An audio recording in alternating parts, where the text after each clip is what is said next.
सरपंच संतोष देशमुख हत्या प्रकरणी आज जिल्हा व सत्र न्यायालयात सुनावणी. आरोपी महेश केदारच्या जामीन अर्जावर युक्तिवाद होणार. पाकिस्तानचा मोठा कट उधळला. राजस्थान सीमेवर मोठी कारवाई. बिकानेर सीमेवर 50 कोटींचे ड्रग्ज आणि 11 अत्याधुनिक शस्त्रे जप्त. अमृत पिढीने व्यसनांपासून दूर राहावे. पंतप्रधान मोदी यांचे तरुणाईला आवाहन. बावनकुळे आतापर्यंतचे सर्वाधिक प्रभावी महसूल मंत्री. मंत्री उदय सामंतांकडून मंत्री बावनकुळेंचं कौतुक.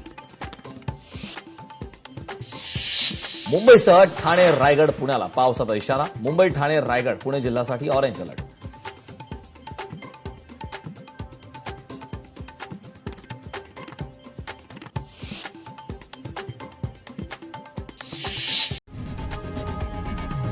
लोकशाही मराठी ऐका, पहा, जागरूक रहा.